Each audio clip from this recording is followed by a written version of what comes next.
There is a gaping hole in the history of the world. It is not a hole made of silence, but a hole made of careful, deliberate editing. Most of us grow up believing that the Bible, the foundation of Western civilization, is a complete text. We are told it is the Word of God, finished, sealed, and delivered to humanity in its perfect form. But if you look closely at the edges of the pages, if you listen to the whispers between the verses, you will find that something has been cut out. Something massive. Something terrifying. Imagine a library where the most dangerous book has been removed from the shelf, not because it was a lie, but because it was too true. This is the story of the Book of Enoch. For over 1,000 years, the Church, the self-appointed guardian of the human soul, did everything in its power to make you forget this book existed.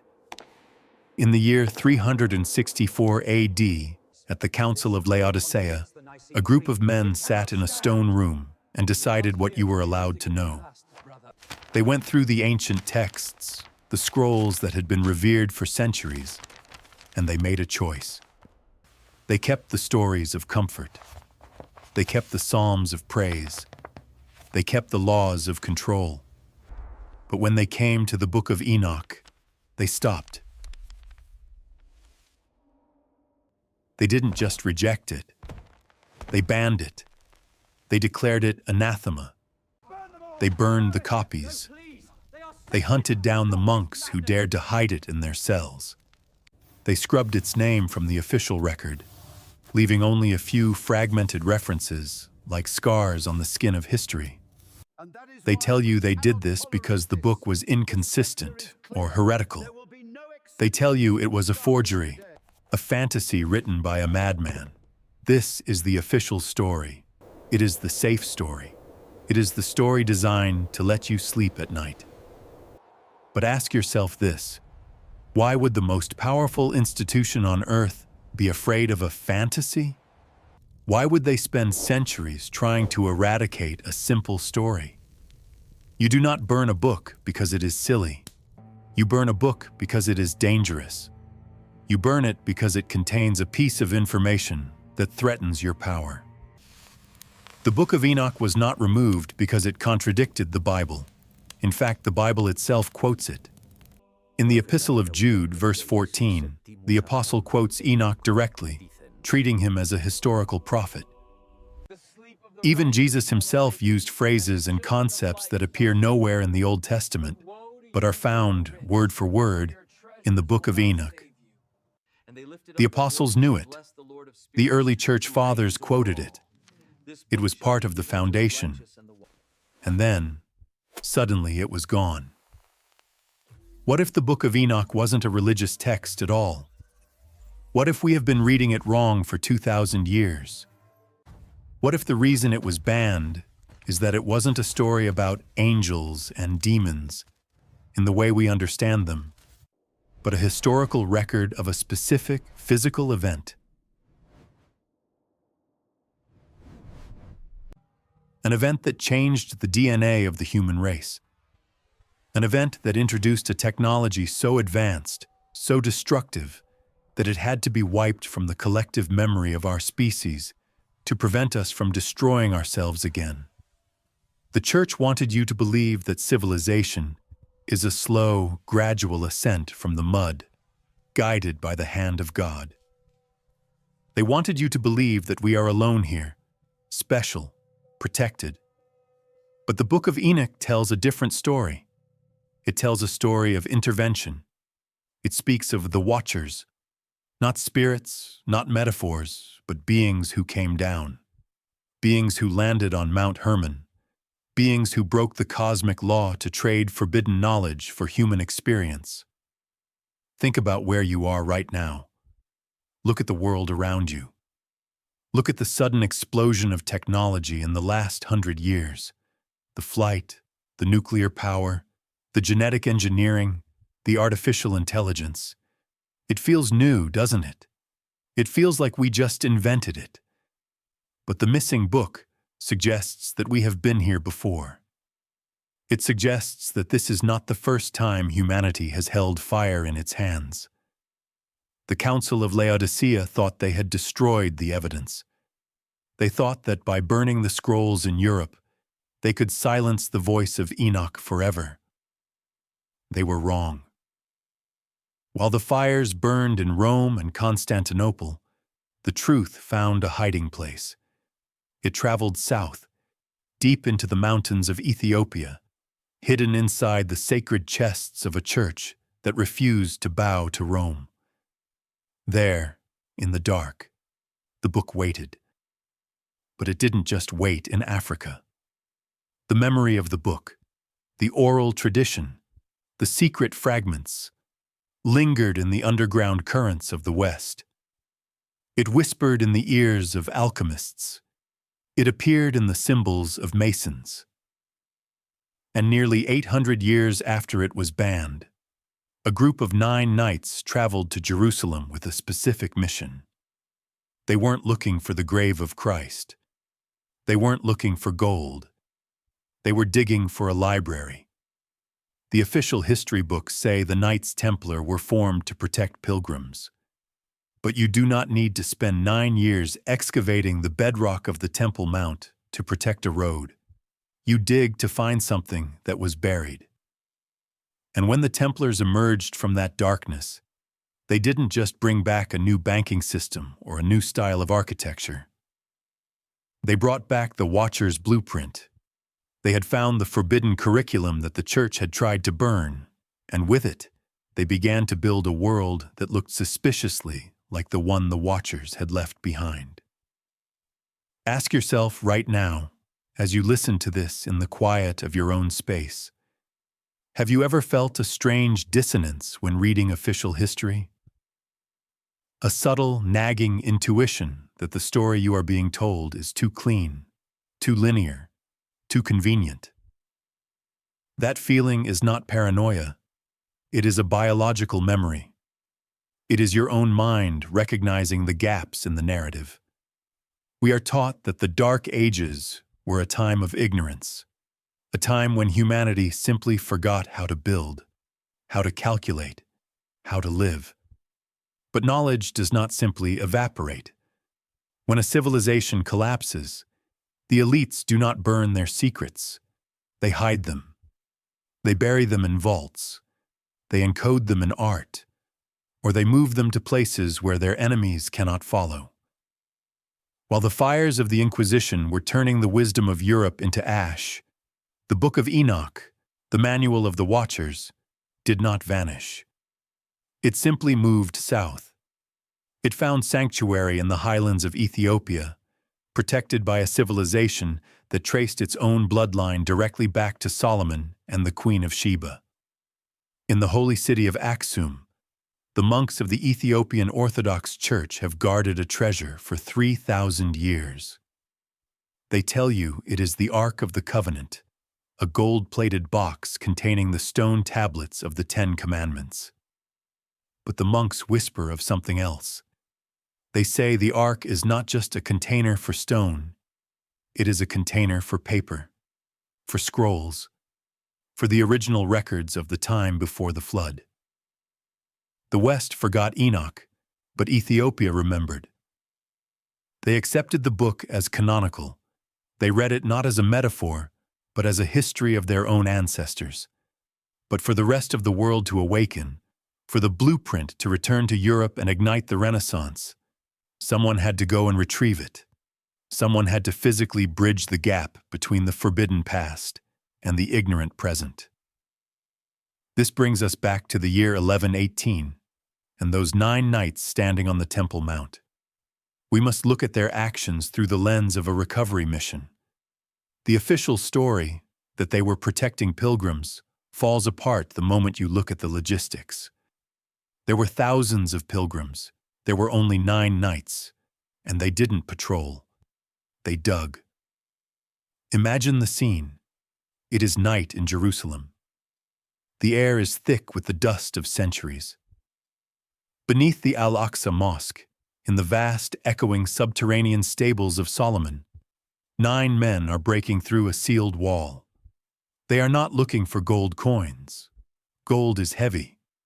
Gold is difficult to transport. Gold is merely money. They are looking for something that creates power itself. They are looking for the library that Solomon hid before the Babylonians came. Solomon, the magician king who commanded demons, who understood the language of birds, who built a temple using sound instead of hammers. Where did he learn this? He didn't invent it. He preserved it. He was the custodian of the Enochian wisdom. When the Templars broke through that wall, they didn't just open a room. They opened a portal in time. The pseudo-factual foundation of our story rests here. We know they dug. We know they found something. And we know that immediately after this excavation, they traveled to Ethiopia. There are carvings in the stone churches of Lalibela, churches hewn from solid rock, just like the temples in Petra, that depict Templar crosses. Why were they there? They were verifying the text. They were cross-referencing what they found in Jerusalem with what was kept in Aksum. They were assembling the scattered pieces of the manual. The silence of those 9 years was the silence of study. They were learning a new language, or rather, an old one. They were decoding the Watcher's blueprint, and when they finally emerged, they were no longer just knights. They were no longer just men of the church. They had become something else entirely. They had become the new Watchers. And the first thing they did with this knowledge was to declare their independence from the laws of men. They went to the Pope and demanded a status that no other order possessed: immunity. They answered to no king. They paid no taxes. They were a law unto themselves. Why did the Pope agree? What did they show him? Did they show him a weapon? Or did they show him a scroll that proved his entire religion was based on a misunderstanding of a much older, much more terrifying reality? To understand what the Templars found in the silence of the dark, we must look at the stories that the official history books ignore. We must look at the traditions that were forced underground, the stories whispered in secret lodges and recorded in forbidden commentaries. If you ask a historian what the Templars found, they will say nothing. But if you ask a Freemason, the spiritual descendant of the Templar builders, he will tell you a very different story. He will tell you about the Royal Arch. In the highest degrees of Masonic ritual, there is a legend that has been acted out for centuries. It describes 3 weary sojourners discovering a hidden vault beneath the ruins of the temple. In this vault, they find a pedestal, and on that pedestal, a book of the law that was thought to be lost forever. But Masonic tradition goes even deeper. It speaks of the pillars of Enoch. Legend says that Enoch, foreseeing the great flood, feared that the knowledge given to humanity would be washed away. So he constructed 2 great pillars, one of brick to withstand fire, and one of stone to withstand water. On these pillars, he carved the sum total of the Watcher's science, the movements of the stars, the secrets of geometry, and the laws of the universe. This is not just a story for Masons. It creates a layered consensus, a web of agreement across different cultures. The ancient Jewish texts, the Midrash, which the church largely ignored, describe Enoch not just as a prophet, but as the great scribe. They say he did not simply walk with God and vanish. They say he was given the secrets of creation and was commanded to hide them in the bowels of the earth before the waters rose. The Templars, living on the Temple Mount, surrounded by Jewish scholars and mystical texts, would have known this. They weren't just digging holes, they were looking for the pillars. They were looking for the backup drive of civilization. And when they found it, whether it was a pillar, a tablet, or a sealed jar of scrolls, The contents changed everything. The official church taught that knowledge came from Scripture and revelation, but the scrolls of Enoch described a knowledge that was empirical. They described the orbits of the planets with a precision that wouldn't be rediscovered until Galileo. They described the paths of the luminaries.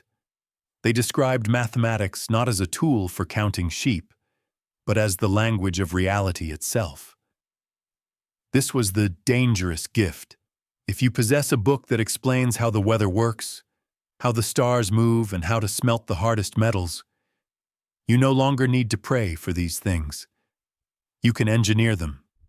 The Templars realized that the Church had been hiding the true history of the world. They realized that the angels mentioned in the Bible were not singing cherubs. As they unrolled the ancient vellum, crumbling at the edges, shielding their candlelight from the draft of the tunnels, they read the opening lines. The text did not begin with, "In the beginning, God created." It began with a dissent. It began with a violation of the cosmic order. It didn't speak of a benevolent creator. It spoke of them, the beings who looked down from the mountain and lusted after the secrets of the earth. The text called them the Grigori, the Watchers. And as the knights read on, they realized that everything they knew about their religion, their God, and their own history was about to be turned upside down. To understand the magnitude of what the Templars found, and why the Church was so desperate to burn it, we must perform a semantic pivot.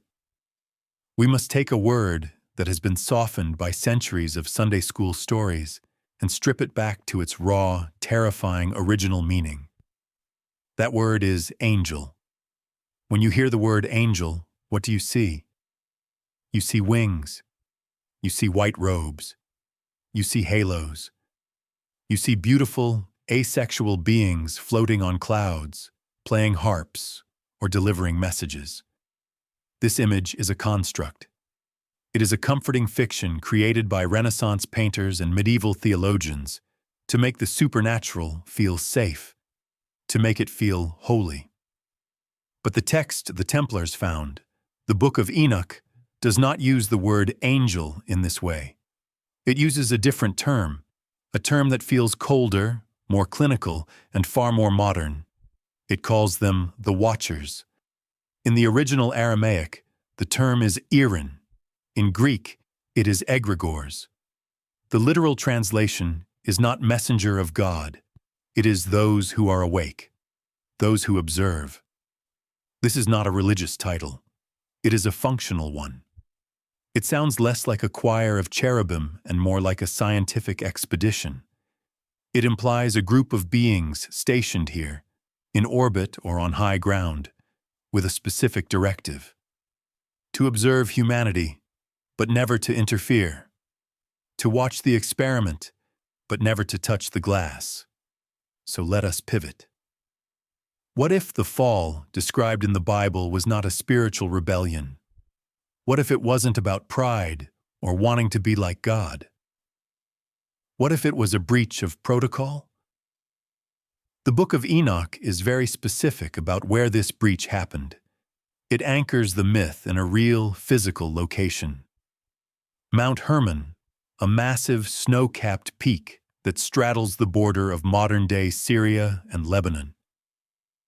The text says that 200 watchers descended onto the summit of this mountain. This wasn't a vague, spiritual descent. It was a landing. And before they went down to the human settlements in the valleys below, they did something that sounds like a conspiracy. They swore an oath. Their leader, a being named Samyaza, knew that what they were about to do was a crime against the cosmic law. He feared that his subordinates would back out at the last minute, leaving him to bear the penalty alone. So, standing on the freezing peak of Hermon, they swore a mutual vow. They bound themselves with a curse to complete the mission. What was the mission? It wasn't to rule. It wasn't to destroy. It was to teach. They looked at the primitive human tribes below, struggling in the mud, dying of disease, fighting with sticks, and they made a choice. They decided to accelerate our evolution. They decided to give the lab rats the codes to the laboratory. The Church calls this the fall because it represented a disobedience to God. But to the Watchers, and perhaps to the Templars who read this account thousands of years later, it might have looked like something else. It looked like a Promethean act of liberation. But there is a reason the Prime Directive exists. There is a reason you do not give nuclear physics to a toddler. The Watchers didn't just come down to mate with human women, though the text speaks of that too in graphic detail. They came down to upload information. They broke the seal of silence between the higher and the lower. This changes the entire texture of the Templar discovery. If the angels were actually Watchers, advanced beings who broke the rules to share technology, then the demons the Church feared were not monsters. They were simply the teachers of forbidden science, and the knowledge they shared. The specific curriculum listed in the Book of Enoch explains exactly why the modern world looks the way it does. The Templars realized that everything we call civilization, our weapons, our makeup, our writing, our medicine, did not come from human ingenuity. It was contraband. It was a gift that we were never meant to open. To understand the true nature of the Templar power, we must look at the curriculum they unearthed. The Book of Enoch doesn't just say the Watchers came down. It lists with bureaucratic precision exactly who taught what. This wasn't a general exchange of ideas. It was a structured download of technical data. And the first subject in this forbidden school was the art of destruction. The text identifies a Watcher named Azazel, and Azazel taught men to make swords and knives and shields and breastplates, and made known to them the metals of the earth and the art of working them. Read that again. The metals of the earth and the art of working them. They, the historians, want you to believe this refers to simple blacksmithing. They want you to picture a primitive man hitting glowing iron with a rock. But humanity already had primitive tools. The intervention of Azazel wasn't about discovering fire. It was about discovering alloys. It was about metallurgy, the molecular science of altering the structure of metal to make it lighter, harder, and sharper than anything found in nature. This is the semantic pivot we need to make. Azazel didn't teach smithing. He taught material science. Now look at the Knights Templar. When they descended from the Temple Mount after 9 years of silence, they didn't just have a new banking system. They had a military edge that terrified their enemies. They were the special forces of the medieval world. A single Templar knight was said to be worth 10 ordinary soldiers. Why? Was it just piety? Was it just training? Or was it technology? There are whispers in the historical record of the Templars possessing armor that was unusually light yet impenetrable. Their swords held an edge that defied the metallurgy of the time, steel that brings to mind the lost Damascus steel, a technology based on carbon nanotubes that we are only just beginning to understand today. Where did this knowledge come from? If the Book of Enoch is a record of first contact, then Azazel was the instructor who introduced the concept of the arms race. He taught humanity that metal wasn't just a rock. It was a programmable material. By recovering the Enochian scrolls, the Templars essentially recovered the lost patents of the Watchers. They understood that the shield Azazel described wasn't just a piece of wood. It was a system of defense. They understood that the sword was an instrument of applied physics. This knowledge made them invincible on the battlefield. They were fighting with 12th century weapons, but they were using designs engineered by a civilization thousands of years more advanced. But Azazel's teaching was just the hardware. A machine of war needs more than just steel to function. It needs software, it needs a code. And for that, the Watchers had another instructor. A teacher whose lesson was so subtle, so pervasive, that it eventually enslaved the entire world without firing a single arrow. If Azazel brought the hardware of war, the second instructor brought the software of control. His name was Penemu. In the list of the Watchers, he is often overlooked, overshadowed by the fire and steel of Azazel, but his contribution was far more insidious and far more enduring. The Book of Enoch states clearly, "He taught the children of men the bitter and the sweet, and he taught them all the secrets of their wisdom. He instructed mankind in writing with ink and paper, and thereby many sinned from eternity to eternity and until this day." Pause and consider that phrasing. Writing with ink and paper. Why would the act of writing be considered a sin from eternity to eternity? We are taught that literacy is the foundation of civilization, the light that drives out the darkness of ignorance. But the Watchers didn't teach writing so we could write poetry. They taught writing so we could write contracts. In the ancient world, truth was oral. It was spirit, breath, living, and fluid. A man's word was his bond because it was spoken in the presence of the divine. By introducing ink and paper, Penemu taught humanity how to freeze the truth. He taught us how to trap reality in a static form. He introduced the concept of the record. And once you have a record, you can manipulate it, you can erase it, you can forge it. This is the semantic pivot for this chapter. Writing is not just communication, it is programming. It is the ability to create a binding law that exists outside of nature. Now look at the Templars again. What was their greatest invention? It wasn't a castle. It wasn't a sword. It was a piece of paper. The Templars invented the letter of credit, the ancestor of the modern check. Before the Templars, wealth was physical. If you wanted to move gold from Paris to Jerusalem, you had to carry it, risking bandits and storms. The Templars used the wisdom of Penemu to change the laws of physics.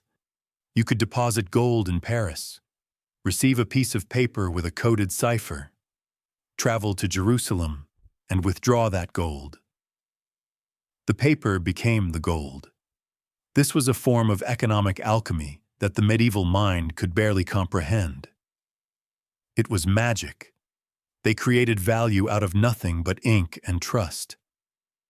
By mastering the art of writing, the Templars didn't just become rich. They became the architects of a new reality. They built a financial web that ensnared kings and popes alike.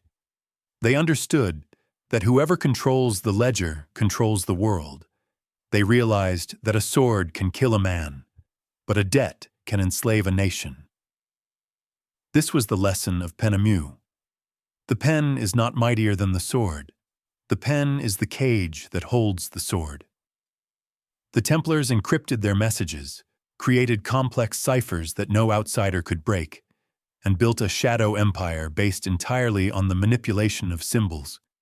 They were the first global corporation, operating on the software downloaded from Mount Hermon. But the curriculum wasn't finished. They had the weapons of Azazel. They had the codes of Penemu. Now, they needed to understand the most dangerous subject of all, the biology of the user. We have the sword of Azazel, the technology of destruction that gave the Templars their military supremacy. We have the pen of Penemu, the technology of binding that gave them their financial empire. These are tools of dominion. They allow a small group of men to conquer the land and enslave the debtor. But the forbidden curriculum of the Watchers did not stop at external control. It went deeper. The Templars knew, staring at those ancient scrolls in the flickering candlelight of their Ethiopian sanctuary, that true power isn't just about controlling the world around you, it is about controlling the world inside you. The Church taught that the human body was a temple of the Holy Spirit, perfect and finished, created in God's image. To alter it was a sin. To tamper with the vessel was to insult the Creator.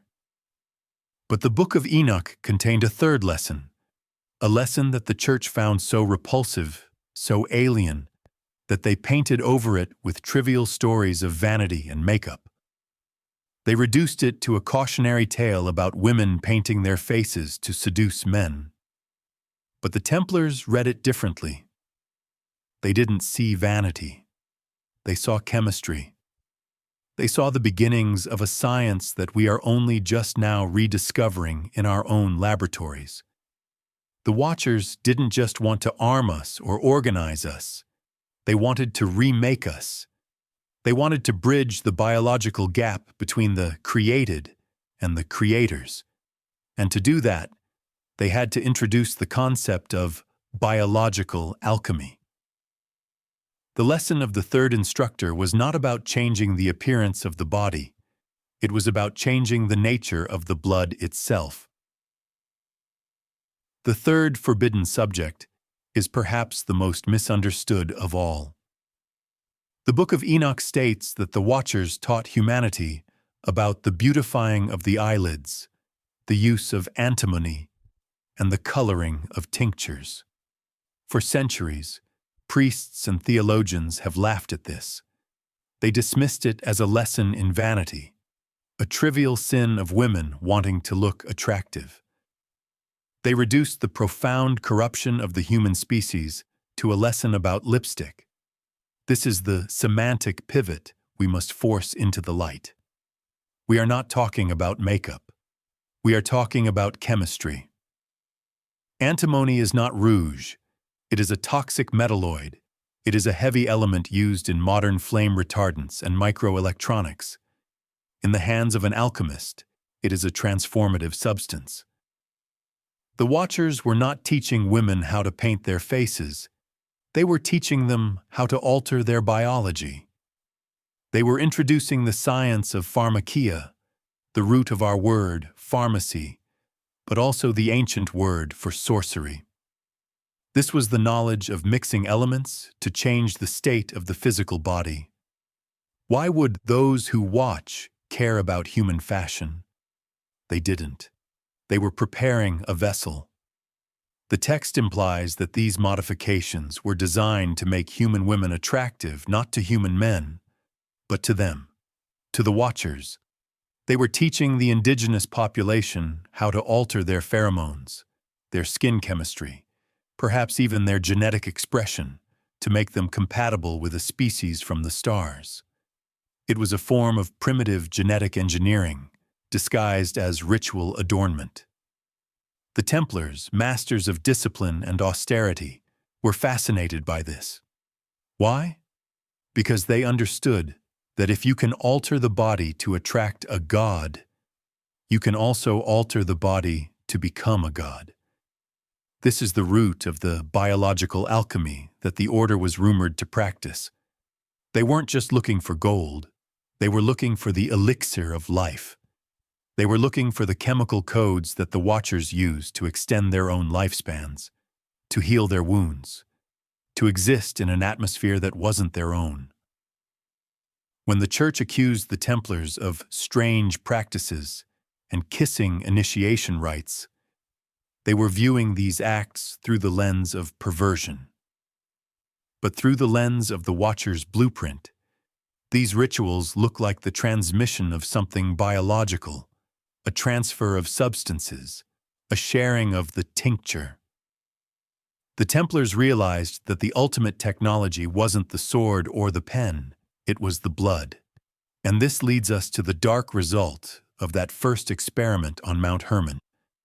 The result that the flood tried to wash away, but failed.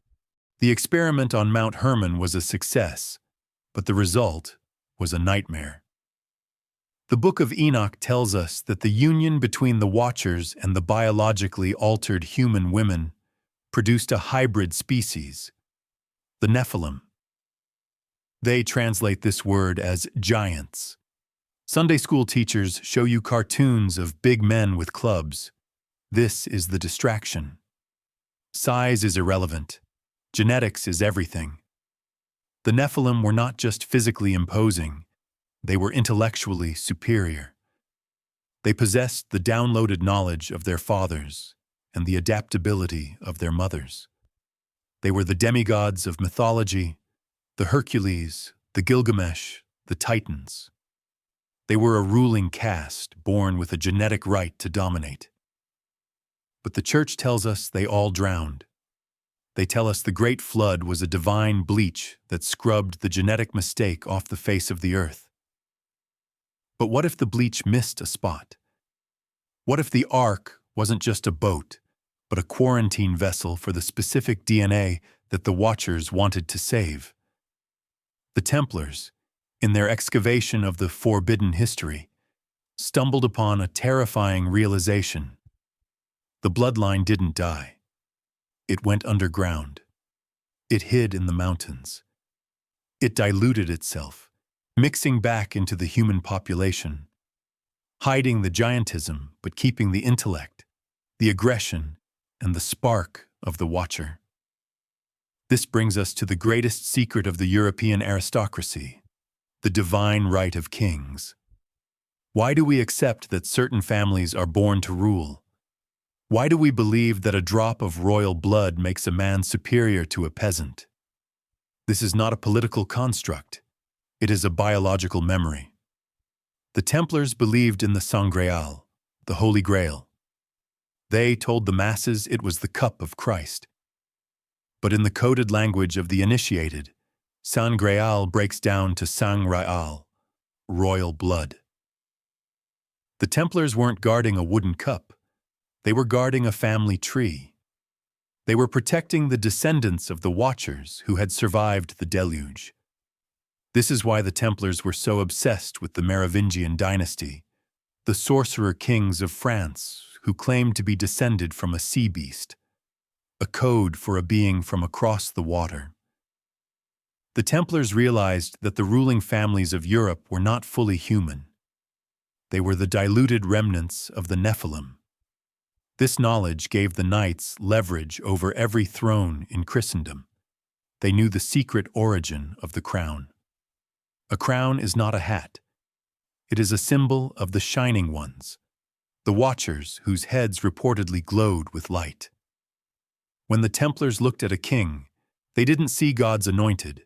They saw a genetic hybrid, and they knew that if they could control the bloodline, they could control the world.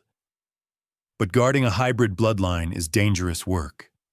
Hybrids are unstable.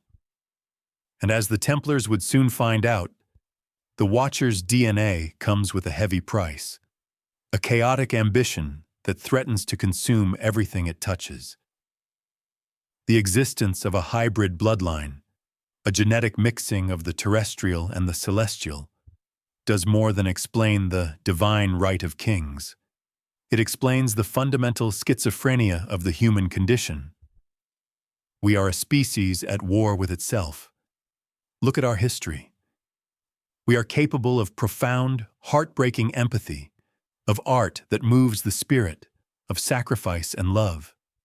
This is the clay. This is the heritage of the earth, the legacy of our human mothers. But we are also capable of cold, mechanized slaughter. We build systems of industrial death. We look at a forest and see lumber. We look at a mountain and see ore. We pursue knowledge with a ruthless, devoured ambition that often ignores the consequences. This is the fire. This is the heritage of the Watchers. The Templars, in their study of the forbidden curriculum, realized that this duality was not a moral failing. It was a biological fact. The chaos that plagues civilization is the result of two incompatible operating systems trying to run on the same hardware. The Nephilim spark, That aggressive, high IQ dominant trait found in the bloodlines of the elite is a dangerous gift. It builds empires, yes. It pushes the boundaries of what is possible. But it lacks the safety valve of human conscience. It is intellect without wisdom. It is power without restraint.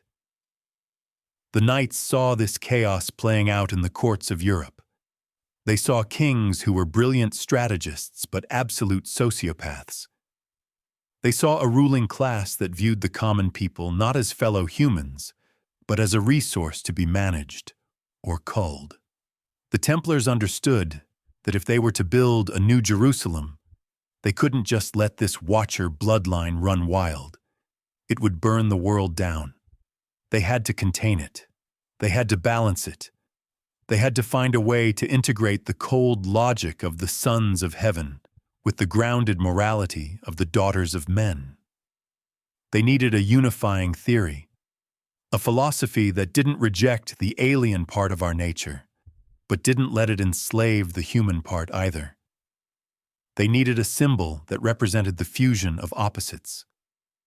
The church tried to separate them, putting angels in the sky and beasts in the field, and men in the middle forever torn. But the Templars knew the truth. The angel and the beast were the same thing. They were the parents of humanity. And so, to represent this terrifying synthesis, they adopted an image. It was an image that would become the most misunderstood, reviled, and feared symbol in Western history. To the eyes of the ignorant inquisitors, it looked like a nightmare. It looked like the enemy. But to the eyes of the initiated, it was a portrait. It wasn't a devil they were worshipping in the dark. It was a memory. It was the face of the one who started it all. Friday the 13th, the dungeons of the Inquisition. The air smells of burning iron and fear. A Templar knight, broken by days of torture, finally whispers the confession the king's men want to hear. Yes, he admits. We worshipped an idol. We worshipped a head. We called it Baphomet.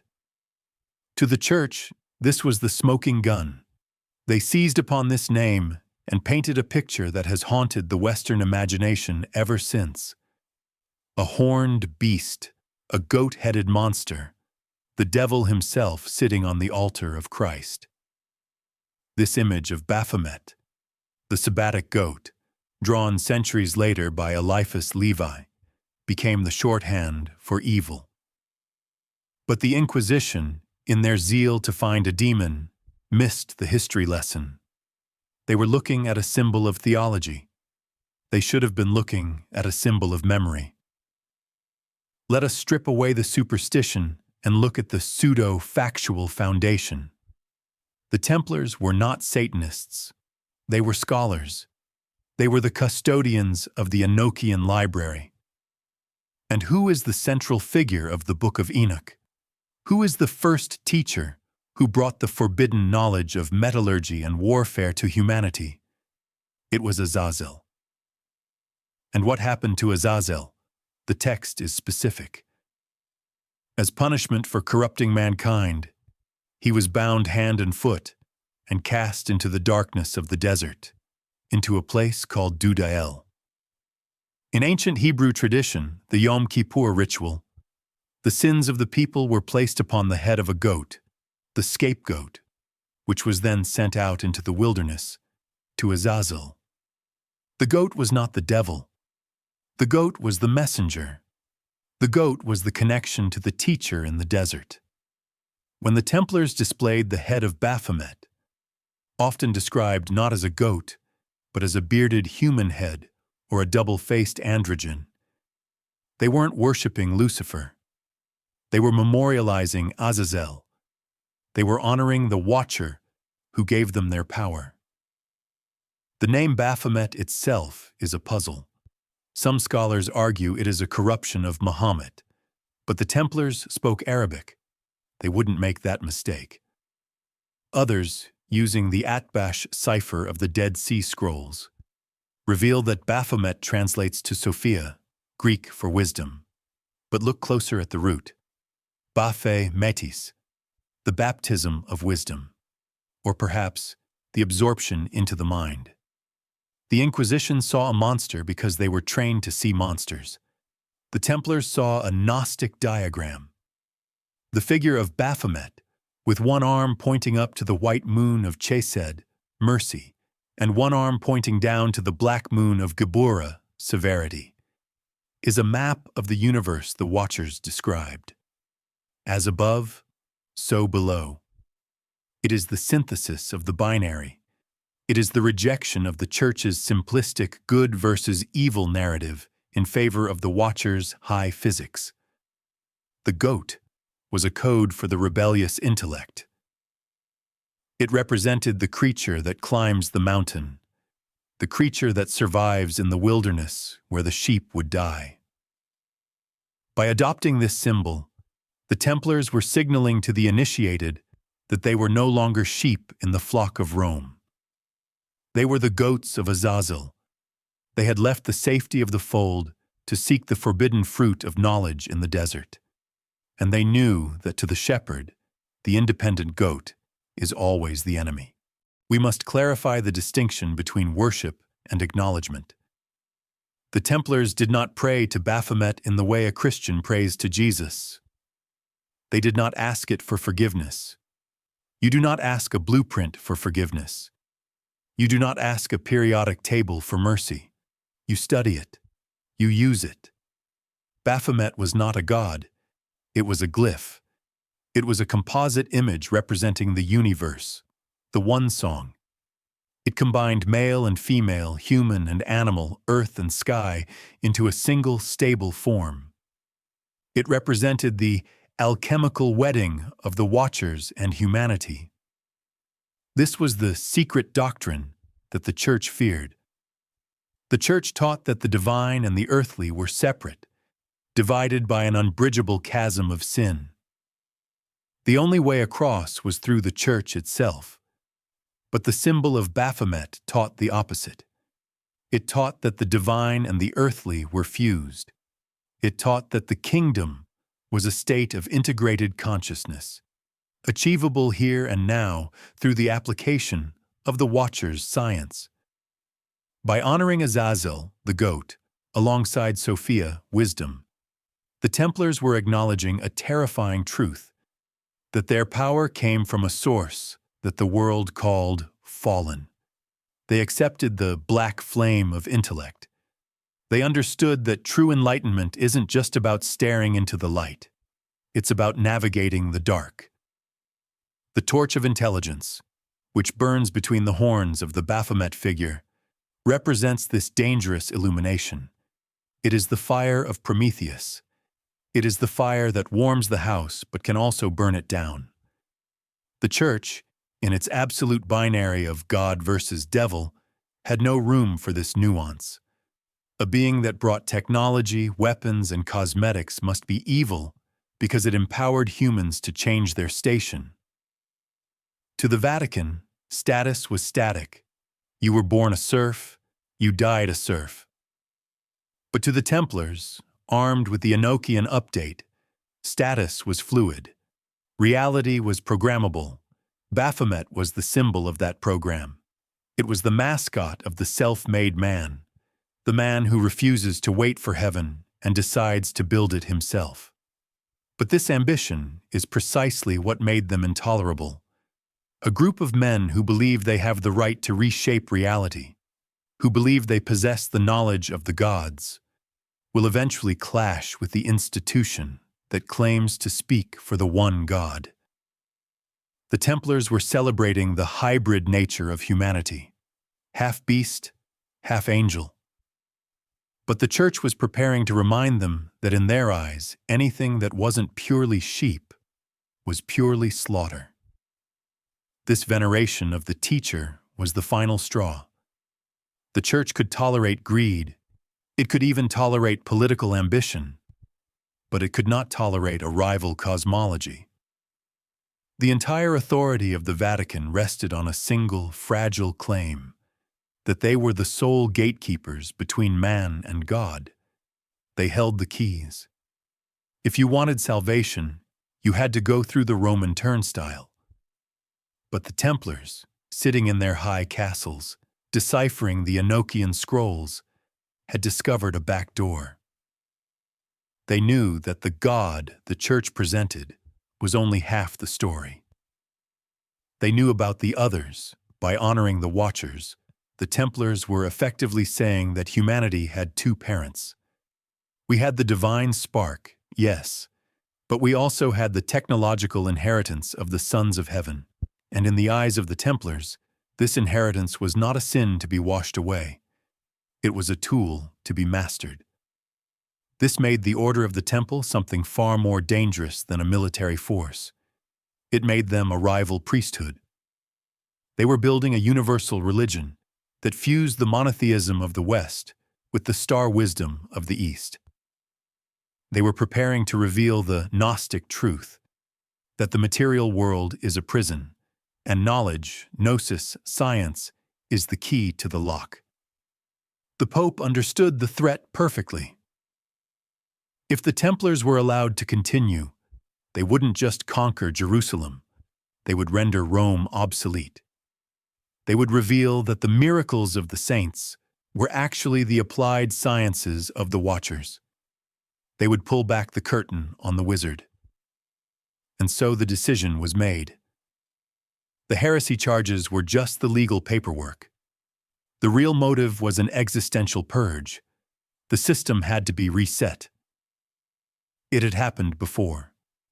Thousands of years prior, when the influence of the Watchers became too great, when the Nephilim bloodlines grew too powerful, the great architect hit the delete button. That event was called the Deluge, the Flood. The Templars knew this story better than anyone. They had the original account.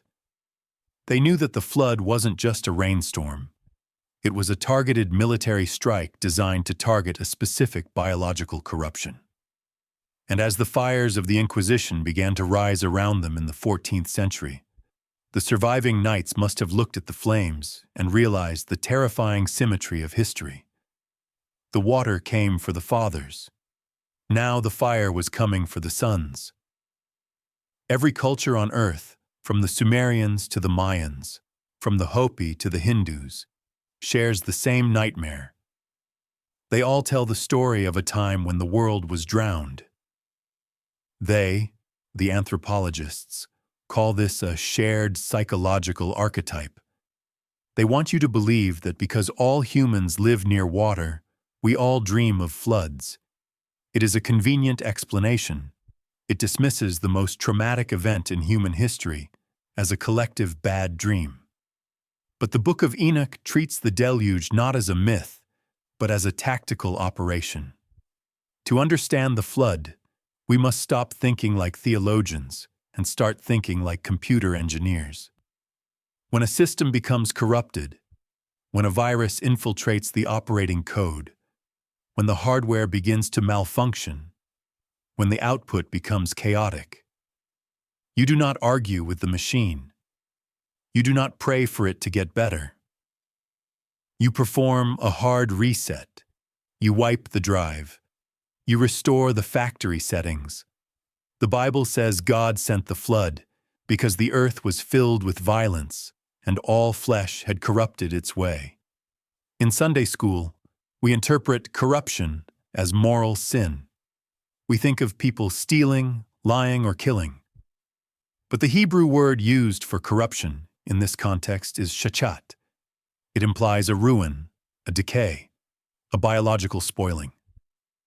This is the semantic pivot. The corruption wasn't that people were being mean to each other. The corruption was that they were no longer people. The interference of the Watchers had compromised the biosphere. The genetic barriers between species had been dissolved. The Book of Enoch describes a world overrun by the Nephilim, hybrids who consumed the resources of the earth, who turned on humanity, who disrupted the natural order. The violence was not just war. It was a biological domination by an invasive species.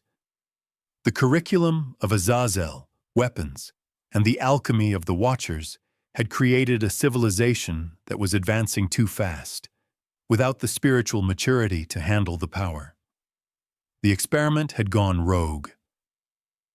The great architect looked down and saw that the image of God, the pure human genome, was being overwritten by the code of the Watchers. The human race was facing extinction, not through death, but through assimilation. We were being bred out of existence. So, the order was given. The water wasn't a punishment. It was a sterilization protocol. It was the only way to flush the Nephilim DNA out of the ecosystem. It was the only way to destroy the high-tech civilization that the Watchers had built, the Atlantis of legend, and return the world to a state of zero. It was a mercy killing of a monster to save the host. But as any hacker knows, a virus is hard to kill. If even one line of code remains, if even one backup drive survives the wipe, the system will be infected again. And as the waters rose, the Watchers made a desperate move. They couldn't save their bodies, but they tried to save their mind. They tried to archive the blueprint. And this is where the story of Noah changes from a nursery rhyme into a thriller. We must strip away the nursery rhyme image of the ark. Forget the giraffe sticking its head out of a window. Forget the happy elephants walking 2 by 2. This was not a floating zoo. It was a biological vault. The instructions given to Noah were specific, technical, and desperate. The Hebrew text describes the ark using the word teba, which does not mean boat. It means box, chest, or container. The same word is used to describe the basket that held the baby Moses. It is a vessel designed for preservation, not navigation. It wasn't built to sail. It was built to seal. And what was it sealing? They tell you Noah was chosen because he was a righteous man, a morally superior being in a world of sinners. But the Bible gives a very specific technical reason for his selection. Genesis 6:9 states that Noah was a just man and perfect in his generations. The Hebrew word for perfect here is tamim. It is the same word used to describe a sacrificial lamb that has no physical blemishes. It implies physical, bodily perfection, and generations refers to ancestry. This is the semantic pivot. Noah wasn't chosen just because he was nice. He was chosen because he was genetically pure. In a world where the Nephilim bloodlines had corrupted the human genome, where the DNA of the Watchers had been spliced into the population, Noah represented the last remnant of the original source code. He was the backup drive. He was the only one left whose hardware hadn't been hacked by the Watchers' interference. The purpose of the ark was not just to save a family. It was to save the human species from extinction by hybridization. The animals were likely not fully grown beasts, which would require impossible amounts of food and space. If you are building a restart mechanism for a planetary biosphere, you do not pack the adults. You pack the seed. You pack the genetic material. The 2x2 instruction was a protocol for genetic diversity, ensuring that the clean DNA of the animal kingdom, also corrupted by the Watchers' experiments, could be rebooted after the waters receded. The ark was a floating DNA bank, a hermetically sealed capsule designed to ride out the sterilization of the planet. But here is the terrifying irony of the flood. The water could destroy the bodies of the giants. It could crush the cities of the Watchers. It could wash away the laboratories and the weapons factories. But water cannot destroy an idea. It cannot drown a secret. While Noah was building the ark to save the biology of God, someone else was taking measures to save the technology of the Watchers. The legends of the Freemasons and the ancient Jewish Midrash speak of this desperate race against time. They say that Enoch, or perhaps his descendants, knew the crash was coming. They knew the system was about to be reset. So they built their own arks, not of wood, but of stone. They carved the secrets of the Watchers, the mathematics, the astronomy, the alchemy, onto massive, imperishable pillars. They buried them deep in the earth, sealing them in vaults designed to withstand the crushing weight of the deep. The flood came. The world was scrubbed clean. The Nephilim drowned. The civilization of the gods was erased from the surface. When the waters receded, Noah stepped out to rebuild humanity from the pure stock. The virus had been purged, or so it seemed. But deep underground, beneath the mud and the ruin, the pillars of knowledge were waiting. The backup drive of the Watchers had survived the formatting, and it was only a matter of time before someone found the shovel. The waters receded. The mud dried. The world was silent. They tell us this was a new beginning, a fresh page where humanity could start over, free from the corruption of the past. Noah's descendants spread out, innocent and pure, building a simple agricultural world under the rainbow of the covenant. But innocence is fragile, and memory is stubborn. The system reset had failed in one crucial aspect. It deleted the users, but it didn't delete the data. Deep beneath the bedrock of what would later become the Middle East, the Pillars of Enoch sat in the darkness. These were the time capsules mentioned in the Masonic rituals, the indestructible archives carved by the sons of the Watchers, to ensure that their science would outlast the wrath of God. They sat there for centuries, waiting. And then a king arose who was not content with simple faith. Solomon. He didn't just want to worship God. He wanted to understand the mechanics of God's universe. He dug, he excavated. And when he built his great temple in Jerusalem, he didn't just build it on the rock. He built it over the vault. The legendary pillars of his temple, Jachin and Boaz, were not just architectural supports. They were hollow. They were designed to hold the scrolls found in the deep. They were monuments to the survival of the forbidden knowledge. Solomon used this Watcher's tech to build a golden age. He commanded demons, the remnants of the Nephilim spirits. He manipulated the elements. He amassed wealth that defied economic logic. But eventually, his kingdom fell. The temple was destroyed. The secrets were buried again, deeper this time, under the rubble of war and time. Until 1118 AD, when the 9 Knights broke through that final wall under the Al-Aqsa Mosque, they didn't just find a room. They found the backup server. They found the virus that the flood had tried to wash away. They brushed the dust off the stone and looked at the diagrams that predated the moon. The bridge is now complete. The Templars had the hardware, Azazel's weapons. They had the biology, the Nephilim bloodline theory. But to truly rule the world, to truly rebuild the empire of the Watchers, they needed one final piece of the puzzle. They needed a way to control the energy that moves nations. They needed a way to quantify and manipulate human labor without ever touching a plow. They needed the magic of Penemu. They needed the Enochian algorithm.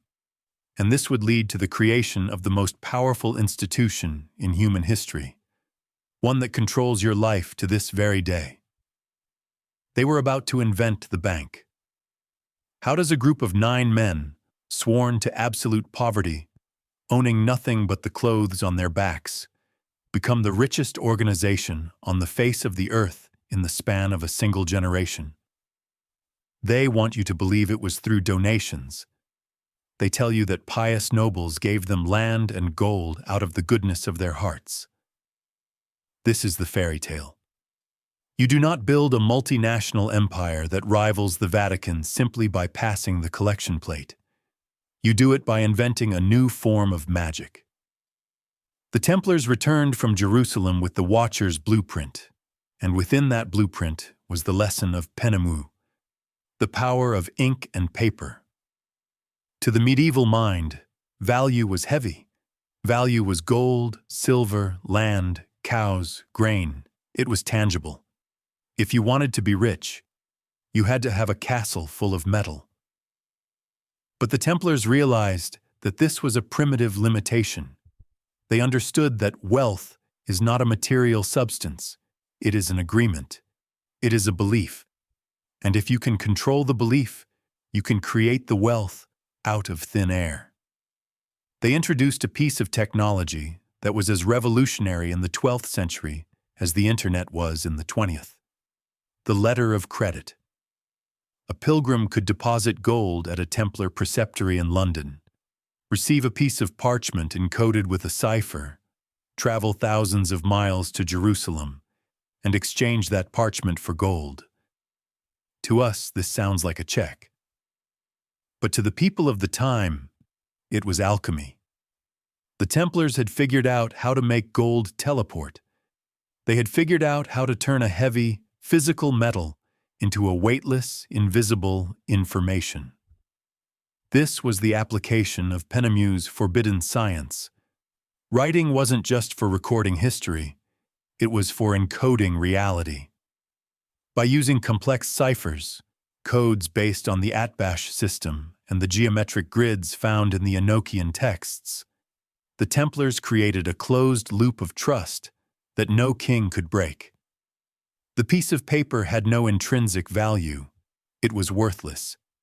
Yet, because the Templars said it was gold, it became gold. This is the definition of magic in the occult sense, causing change and conformity with will. The Templars didn't need to mine for gold. They just needed to write. They became the central bank of Europe not because they had the most money, but because they controlled the flow of money.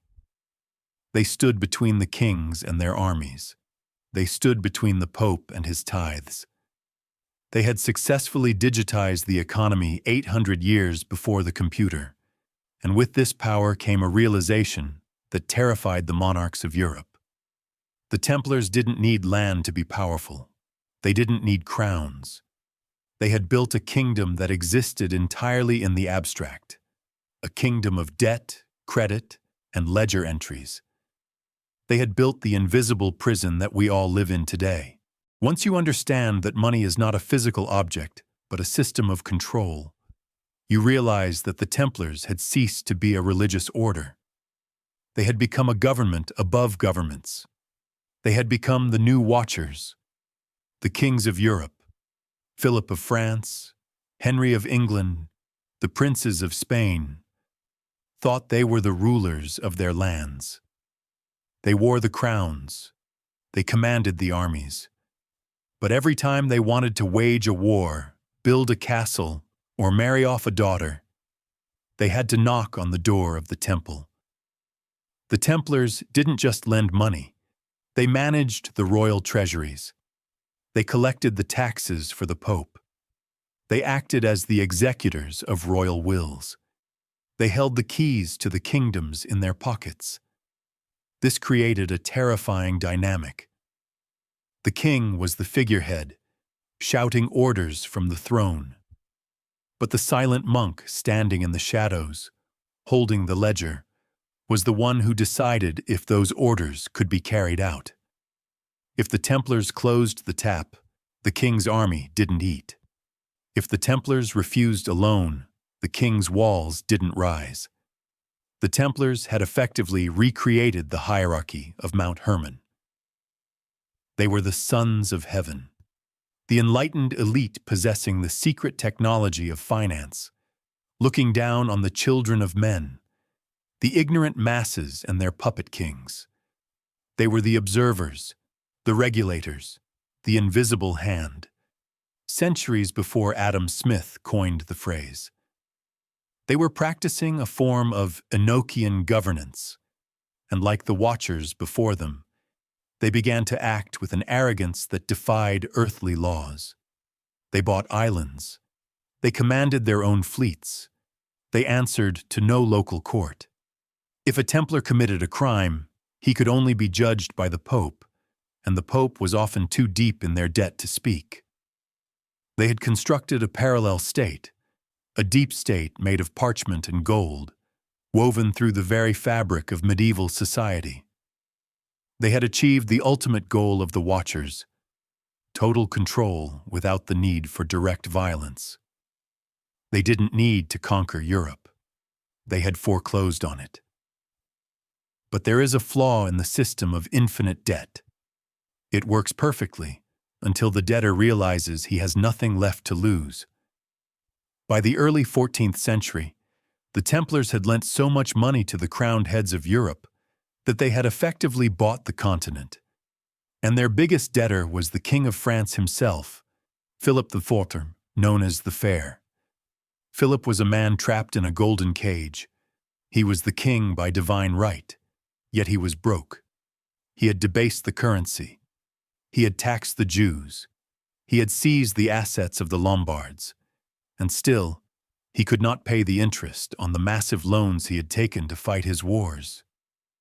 Every morning, he would look out from his palace window at the massive fortress of the Paris Temple, a structure that was essentially a state within a state. And he realized a terrifying truth. He wasn't the king anymore. He was just a tenant. The Templars had made the classic mistake of the Watchers. They had become too visible. They had forgotten the prime directive of the secret societies: control from the shadows, never from the throne. By holding the debt of the king, they had humiliated him. And a humiliated king is a dangerous animal. Philip realized that there was no mathematical way to pay back what he owed. The numbers on the ledger were too high. When you owe the bank 1,000 gold pieces, the bank owns you. But when you owe the bank a kingdom, you have to burn the bank. He looked at the Templars and he didn't see holy knights. He saw a foreign power occupying his capital. He saw a group of technocrats who held a secret knowledge that made his own authority look small, and he began to whisper in the ear of the only power that could touch them: the Pope.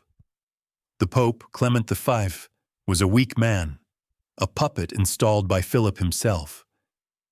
But he represented the spiritual authority that the Templars technically served. Philip began to frame the narrative. He couldn't arrest them for being good bankers. That wasn't a crime. He had to arrest them for something that would strip them of their divine protection. He had to prove that their secret knowledge, the legacy of Enoch, the wisdom of Baphomet, the science of the Watchers, was not a gift from God, but a curse from the devil. The trap was set. The system reset was about to happen again. Just as the flood was sent to wipe out the Nephilim when they became too powerful, the fire was about to be sent to wipe out the Templars. The date was chosen. The letters were written in secret, sealed with the king's ring, and sent to every bailiff in France with strict instructions. Do not open until the dawn of Friday the 13th to understand the fire that consumed the Templars in the 14th century. We must go back 1,000 years to a quiet room in the 4th century. The Council of Laodicea. This was the moment the censorship began. This was the moment the Watchers' blueprint was officially erased from the operating system of Western civilization. They tell you that the Book of Enoch was excluded from the Bible because it was inconsistent or strange. They tell you that the early church fathers simply didn't think it was inspired by God. This is a polite fiction. The church fathers, men like Tertullian and Justin Martyr, originally loved the book. They quoted it. They defended it. They saw it as a vital piece of history. So why the sudden reversal? Why did the later councils not just reject it, but aggressively hunt it down? Because the Book of Enoch committed the ultimate crime against a centralized priesthood. It democratized the divine. The church was building a monopoly. Their business model depended on a simple equation. Humanity is helpless, nature is scary, and God is distant. The only way to bridge that gap is through the rituals of the church. You need the priest to bless the crop. You need the bishop to forgive the sin. You need the relic to heal the sick.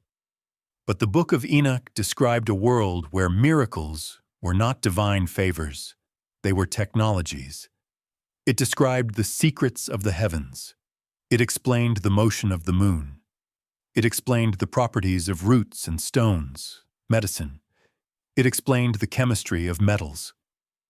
If a man reads the Book of Enoch and understands the science of the Watchers, he stops looking at the sky with fear and starts looking at it with a calculator. He stops praying for a good harvest and starts engineering it with better tools. He stops needing the priest. This is the semantic pivot. The Book of Enoch wasn't banned because it was heresy.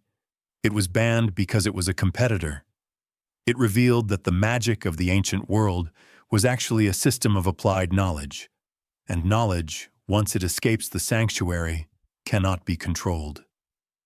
If the common people realized that the angels were just teachers, and that the demons were just the rebellious offspring of a genetic experiment, the entire fear-based structure of the medieval world would collapse.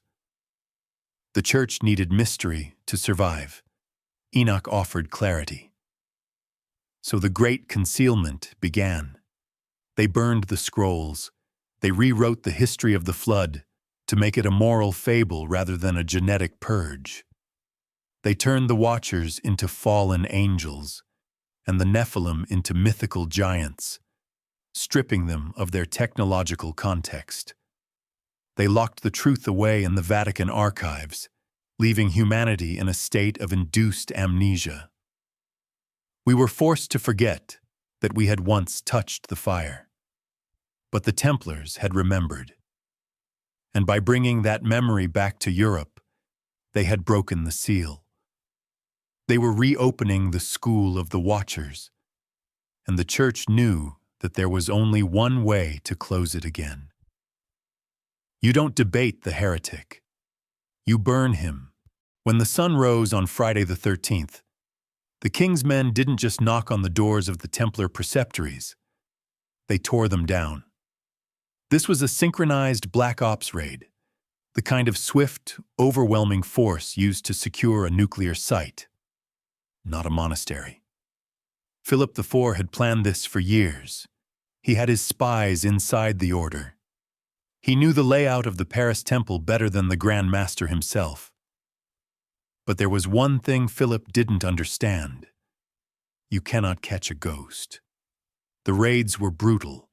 Thousands of knights were dragged from their beds in chains.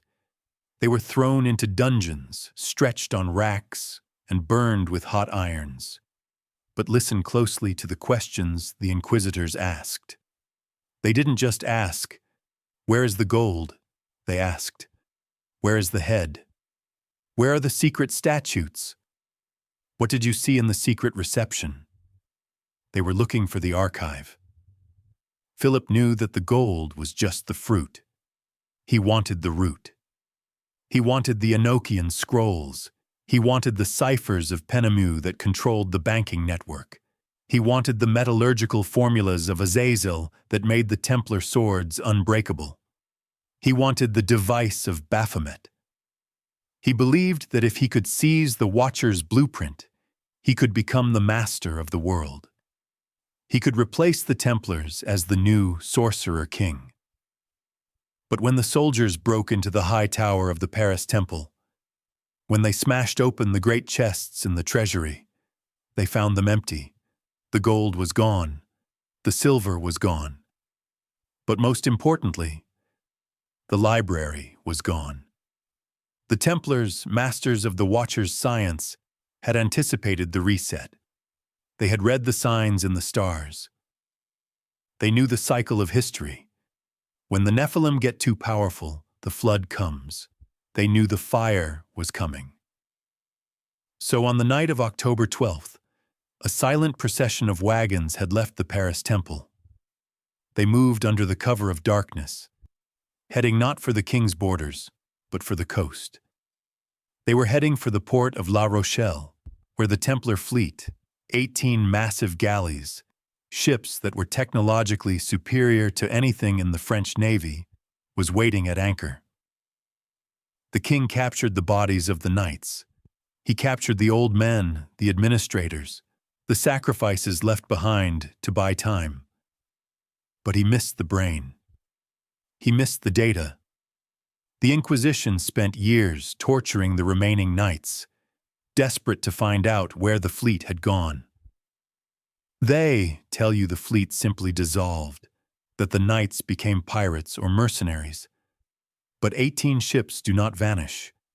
A fleet carrying the accumulated knowledge of Atlantis, the scrolls of Enoch, and the Ark of the Order does not just drift aimlessly.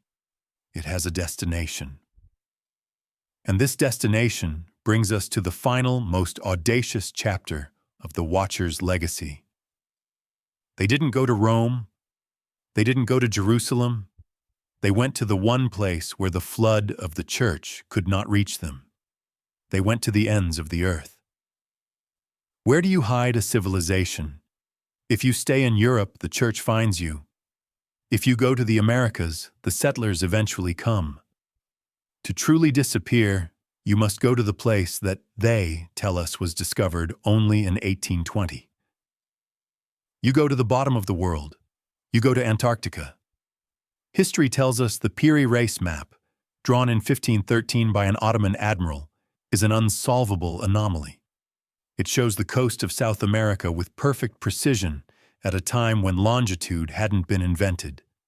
But more impossibly, it shows the coastline of Antarctica, 300 years before it was officially discovered. And it doesn't just show the ice, it shows the land under the ice. It shows rivers, mountain ranges, and topography that modern seismologists only confirmed in the 1950s. It depicts a continent that is not a frozen tomb, but a habitable land. Piri Reis admitted in the margins of the map that he did not survey this himself. He wrote that he compiled it from 20 old charts, some dating back to the time of Alexander the Great and the era of Solomon. He was compiling the source code. The Templars, who had spent 9 years excavating the Library of Solomon, possessed these same charts. They knew the geography of the planet long before the rest of the world accepted it was round. They knew that the Earth had a fourth part. But why Antarctica? Why flee to the most inhospitable place on Earth? Because according to the Book of Enoch, it is the location of the prison. In chapter 18 of the Forbidden Text, Enoch describes being taken to the extremity of the earth. He describes a place of great chaos, a place where the heavens stand still. He describes 7 mountains of precious stones, and a region that burns day and night, yet is surrounded by eternal cold. Fire and ice, volcanoes under glaciers. This perfectly describes the geography of Mount Erebus and the geothermal vents of Antarctica. Enoch explicitly states that this is the place where the rebellious Watchers were bound, imprisoned in the earth until the day of judgment. The Templar fleet that vanished from La Rochelle wasn't just running away, it was running toward something. They believed that the Masters, the original Watchers, were in stasis there, buried under the ice in the ruins of their first pre-flood city. The Templars were bringing the key, the scrolls, the technology, the genetic codes, back to the lock. This recontextualizes the entire history of exploration. It suggests that the obsession with the South Pole, from the Nazis who sought Base 211 to the modern expeditions, is not about science. It is about archaeology. They are looking for the entrance that the Templars found 700 years ago. Fast forward from the wooden decks of the Templar galleys to the titanium hulls of modern icebreakers. You might think the story ends in the 14th century, a cold case frozen in time. But if you look at the flight logs of the last decade, you will see a pattern that defies political logic. Antarctica is supposed to be a desolate wasteland, a scientific preserve dedicated to the study of penguins and ice cores. Yet, it has become the destination for the most powerful people on the planet. Why did Patriarch Kirill, the head of the Russian Orthodox Church, fly all the way to King George Island in 2016? They told you he went to pray at a tiny wooden church. A church at the bottom of the world. Does a man who commands cathedrals of gold need to travel 10,000 miles to pray in a shed? Or was he performing a ritual? Was he blessing or binding something that lies beneath the permafrost? Why did John Kerry, the U.S. Secretary of State, make an emergency trip there during the chaos of the 2016 election? Why did Buzz Aldrin, the man who walked on the moon, fly there only to be medically evacuated after seeing something that he reportedly tweeted was pure evil, a tweet that was quickly deleted? This is the layered consensus of the modern age. The leaders of religion, the leaders of politics, and the pioneers of space are all drawn to the same coordinate. They tell us it is about climate change. This is the cover story. It is the modern equivalent of protecting pilgrims. You do not send the Patriarch of Moscow to measure melting ice. You send him to negotiate with what is coming out of the ice. The Book of Enoch contains a prophecy that the Vatican has tried to hide for 2 millennia. It states that the Watchers would be bound in the earth for 70 generations. After that time, their judgment would come, or perhaps their sentence would end. If you do the math, if you calculate a biblical generation as 70 years, 70 generations from the time of Enoch lands us squarely in the 21st century. The ice is melting. They say it is global warming, but the Templar texts might suggest it is a defrost cycle. The prison walls are thinning. The anomalies detected by satellites, massive gravitational disturbances under the Wilkes land crater, structures that look like pyramids protruding from the snow, are becoming impossible to hide. The dignitaries aren't visiting a continent. They are visiting a sleeper cell. They are inspecting the locks on the cage of the gods. And perhaps they are realizing that the keys the Templars brought south 700 years ago were not used to keep the door shut. They were used to open it from the inside. We are now living in the shadow of the prophecy. The Book of Enoch is not vague about the timeline.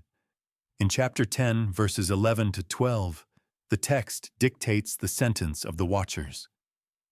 Bind them fast for 70 generations in the valleys of the earth, till the day of their judgment and of their consummation. If we apply the biblical standard of a generation, 70 years according to Psalm 90:10, and multiply it by the 70 generations of the sentence, we get a period of exactly 4,900 years. If we count forward from the time of Enoch, generally dated by scholars to the dawn of the Sumerian civilization around 3000 BC, the math brings us to a terrifyingly specific window of time. It brings us to the early 21st century. It brings us to now. This is why the forbidden curriculum has suddenly reappeared. Look around you. For thousands of years, humanity advanced at the speed of a horse. We used the same fire, the same wood, the same iron. And then, in the blink of an eye, coinciding exactly with the end of the 70 generations, we exploded. We rediscovered the antimony of the Watchers, silicon chips. We rediscovered the alchemy of the blood, CRISPR and mRNA. We rediscovered the weaponry of Azazel, atomic fire. We have rebuilt the Tower of Babel, but this time we call it the Internet. The Templars were not just hoarding gold, they were hoarding time. They knew the schedule. They moved the Ark to the ice not to bury it forever, but to keep it safe until the sentence was served. They were the caretakers of the technology during the dark years of the prison term. And now, the parole hearing is over. The gods are returning, but they are not returning in chariots of fire. They are returning as information. They are returning as the sudden, inexplicable download of knowledge that is transforming our species into something other. They call it the singularity. They call it transhumanism. But if you hold up the Gnostic mirror, you see the truth.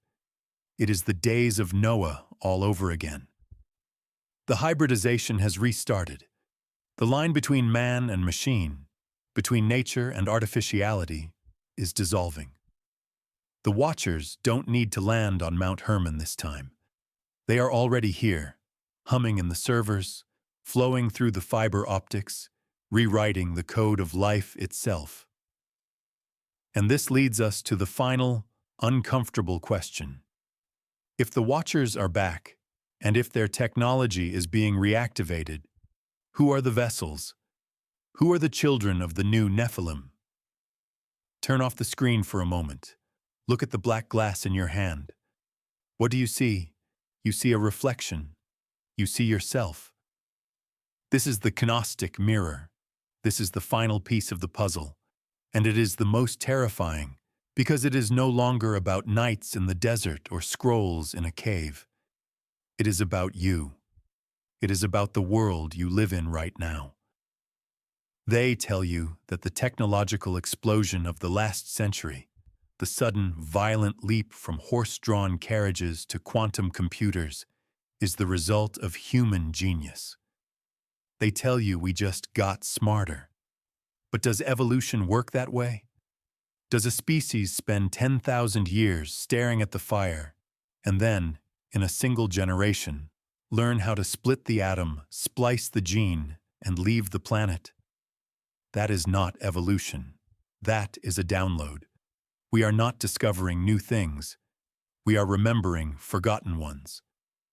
The 70 generations are over, and the forbidden curriculum of the Watchers has been reactivated. Look at the syllabus of the modern world. What are our greatest obsessions? War, information, biology. It is the exact same list that Azazel, Penemu, and the others brought down from Mount Hermon. We haven't invented anything new. We have simply upgraded the interface. Azazel taught men to make swords. We built the intercontinental ballistic missile. Penemu taught men to bind reality with ink. We built the internet, a global brain of pure information that binds every human soul into a single digital hive. The Watchers taught the alchemy of the body. We have CRISPR, plastic surgery, and the impending age of the neural interface. We are systematically ticking off every box on the list that caused the flood. We are rebuilding the pre-Diluvian world. Jesus himself warned of this. He said, "As it was in the days of Noah, so it will be at the coming of the Son of Man." We usually interpret this as a warning about sin, but through the lens of the Enochian blueprint, it is a technical warning. It means we will reach the same level of technological saturation. We will reach the same point of hybridization, where man merges with machine, where the natural order is overwritten by the synthetic. We are building a new Tower of Babel, but this time it is not made of brick and mortar. It is made of silicon and code. And just like the first time, it is designed to storm the gates of heaven, to grant us immortality, omniscience, and godhood without the permission of the Creator. The Watchers are no longer imprisoned in the ice. They are alive in the algorithm, and they are finishing what they started. And this brings us to the most uncomfortable question of all, the question that turns the lens away from the horizon and points it directly into your own eyes. Why are you listening to this? Why have you stayed until the end? the world is full of distractions. They have built a civilization designed to keep you asleep, to keep you entertained with trivialities, to keep you satisfied with the official story. Yet, here you are, in the dark, chasing a forbidden history about fallen angels and ancient genetics. Why? Is it just curiosity, or is it recognition? The Book of Enoch suggests that the Nephilim, the hybrid offspring of the Watchers, were not entirely destroyed. Their bodies drowned, yes, but their lineage, their genetic markers, survived in the bloodlines of those who rode out the storm. And over thousands of years, that blood has diluted, spread, and woven itself into the tapestry of the human race. It is recessive. It sleeps in the majority of the population. But in some, it wakes up. Perhaps the reason you feel a strange friction with the world around you, the reason you have always felt that you don't quite belong to this time or this place, is not because you are alienated. It is because you are activated. The spark of the Watchers, that relentless, burning drive to know, to build, to pierce the veil of reality, is dominant in your DNA. You are drawn to the forbidden curriculum because it is the language of your ancestors. You are not just studying the Watchers, you are remembering them. This is the secret that the Templars guarded with their lives. They weren't protecting a cup. They were protecting the realization that humanity is not one thing. We are a dual species. We are the clay of the earth, capable of love and grounding. But we are also the fire of the stars, capable of impossible creation and terrible destruction. The tension you feel in your soul is the war between the human and the Watcher. And as we approach the end of the cycle, that blood is calling out. It is pushing us to build the machines, to crack the codes, to open the portals. We are not just the victims of the conspiracy, we are the instruments of it. The Book of Enoch is no longer sealed. The scroll has been unrolled. The 70 generations have ticked down to 0. We are standing at the exact same precipice that the pre-Diluvian world stood upon moments before the rain began to fall. But this time, there will be no ark. There will be no wooden boat to carry the pure DNA to safety, because there is no pure DNA left. We are all hybrids now. We are all woven into the machine. The test this time is not about survival. It is about transcendence. The Watchers are no longer the teachers. They are the judges. They are sitting in the silence of the Antarctic ice. They are humming in the frequencies of the internet, and they are waiting. They are watching to see what we do with the fire they gave us. Will we use the knowledge of Azazel to burn the world down in a final nuclear suicide? Or will we use the wisdom of Sophia to finally break the cycle, to integrate the shadow, and to become the gods we were engineered to be? The system reset is pending. The finger is hovering over the delete key, and as you sit there, in the quiet of the night, wondering if this is all just a story, remember one thing. The Watchers never left. They just moved behind the glass. And right now, they are not looking at the stars. They are looking at you.